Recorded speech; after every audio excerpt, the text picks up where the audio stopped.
Pois é, pessoal. E aí a coisa vai ficando, o caldo vai engrossando, mas nada melhor do que esse debate ser saudável. Só que agora eu quero trazer uma palavra para os assembleanos. Lembrando que quando algum cristão declara-se reformado ou tem na sua base de crença, não é, teológica, o calvinismo, eu creio que dentro da Assembleia de Deus vai sofrer um pouco de desconforto, porque a nossa base é outra. Vai se dar bem dentro de uma igreja presbiteriana ou de uma outra agremiação religiosa dita reformada, mas na Assembleia de Deus vai sentir um grande desconforto, até porque as pregações vão incomodar, não é? As ministrações, os ensinos da escola bíblica dominical, especialmente nessa questão de salvação, vão incomodar, vai gerar debate. E imagine também um calvinista pregando num culto de domingo na Assembleia de Deus sobre salvação, não é? Que confusão poderia trazer na mente daquele que crê diferente. Então veja bem, aí, por exemplo, eu quero pegar uma questão sobre o livre-arbítrio, não é? E o amor. A crença no livre-arbítrio, ela está diretamente ligada, né? Anda de mãos dadas com o amor genuíno. Então, por exemplo, sem liberdade para escolher, esse amor seria forçado ou então programado, o que ia esvaziar o significado do amor. O amor, por sua natureza, ele requer uma escolha voluntária. Eu escolho amar. Eu quero amar.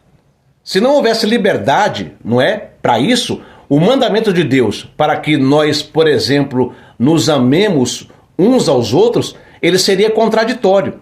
O amor só pode ser verdadeiro se ele foi dado livremente. Caso contrário, seria apenas uma resposta automática, sem nenhum tipo de valor moral ou emocional. Esse é o primeiro ponto. Vamos para o segundo ponto? Então agora vamos para a implicação moral do livre-arbítrio. Se nós não tivéssemos livre-arbítrio, ou seja, temos a capacidade de fazer o que nós quisermos fazer, o que intentarmos fazer, não significa que Deus perdeu o controle de tudo, pelo contrário, ele pode interferir no nosso livre-arbítrio, mas no livre-arbítrio propriamente dito, não é? Se não tivéssemos livre-arbítrio, nós seríamos forçados a concluir que Deus seria o autor do mal, e isso seria uma contradição, porque a natureza de Deus, ela é benevolente. A Bíblia nos revela que um Deus que não deseja que nós pratiquemos o mal, não é? Está lá em Ezequiel capítulo 18, versículo 23. Se você quiser dar uma pausa para ler depois Ezequiel 18 e 23. Então veja, esse Deus benevolente, ele não quer que a gente pratique o mal, repetindo, não é? Ele quer que nós todos sejamos salvos. Eu já falei isso no vídeo anterior, que está lá em Timóteo 2 e 4, não é? Então se Deus estivesse controlando todas as nossas ações, então ele estaria também, inevitavelmente, causando mal. Porque quantos de nós fazemos o mal? Com a nossa língua, com o nosso comportamento. Muitas vezes a nossa língua pode destruir a vida de outra pessoa, não é? O homem, ele carrega a natureza adâmica, então Deus seria responsável, não é? Por todo o mal que o homem fizesse. E aí, isso daí vai entrar em conflito com a noção de que Deus é justo e santo. Então, se a existência do mal no mundo só faz sentido, não é? À luz do livre-arbítrio humano. É por conta do livre-arbítrio é que existe o mal no mundo. Esse é o segundo ponto. Então agora vamos para o terceiro ponto. Porque aí entra aquela questão que nós estávamos discutindo nesse grupo aqui, não é? Nós temos calvinistas rígidos. E aí isso aí entra em conflito com o livre-arbítrio. E o calvinismo rígido, especialmente em sua forma de 5 pontos, também levanta questões importantes sobre o livre-arbítrio. Porque essa doutrina da predestinação absoluta, que afirma que Deus predestina todas as ações humanas, inclusive a salvação e a condenação, coloca Deus na posição do autor do pecado. E aí, isso é uma contradição, porque Deus é justo, Deus é santo. Se a predestinação fosse verdade, Deus seria o articulador e o autor do pecado. Tá certo?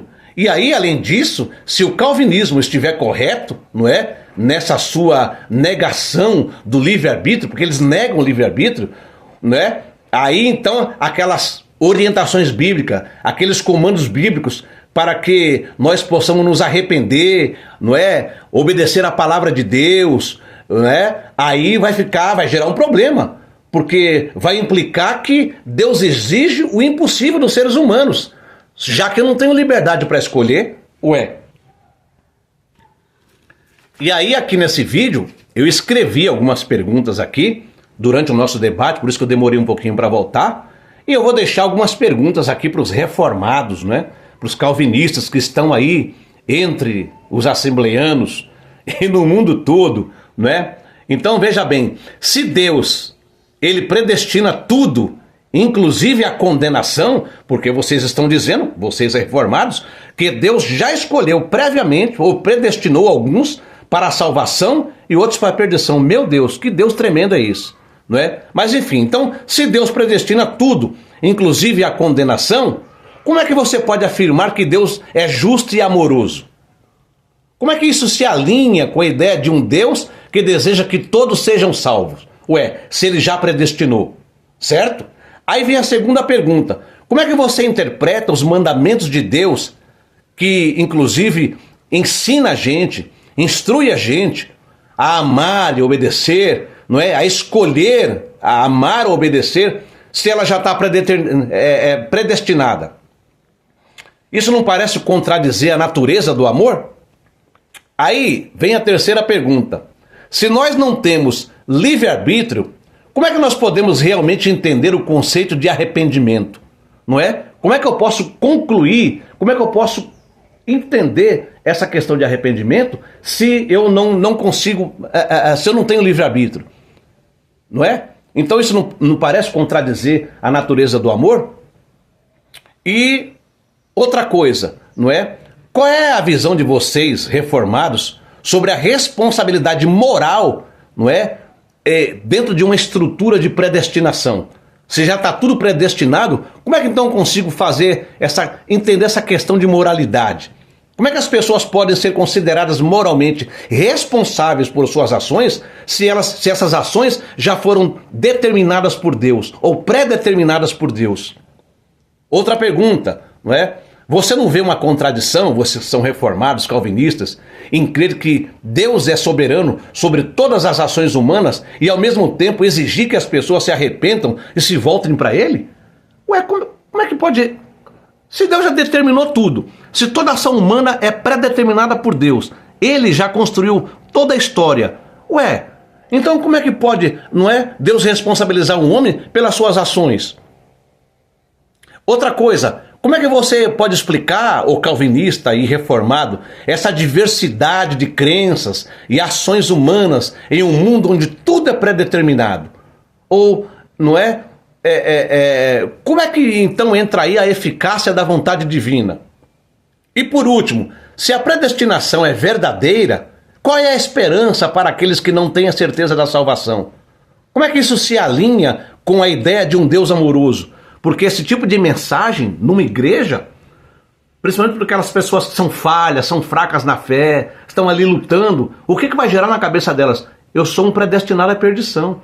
Na verdade eu estou aqui, mas para mim não tem mais jeito, não é? Vocês percebem como às vezes uma vez eu vi um pastor dizendo assim, irmão, mas o calvinismo e o arminianismo são dois caminhos que levam todos ao mesmo lugar, não é? Você pode chegar no lugar pegando uma avenida por aqui e outra por ali e chegar. Não.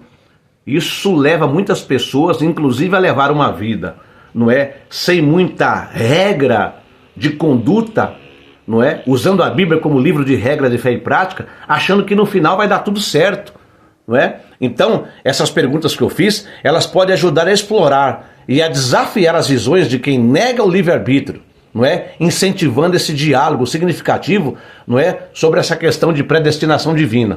Então vamos tomar cuidado, tá? Zele pela sua salvação, se mantenha no centro da vontade de Deus, ouça a palavra, lute para estar em condições de, quando a trombeta tocar ou você partir deste mundo, você tenha convicção de que a sua conduta, o seu comportamento e a sua observância à palavra certamente vai te destinar ao lugar de salvação. Cuidado, não é com essa doutrina, porque ela é perniciosa, ela pode levar muitas pessoas ao erro. Fica a dica.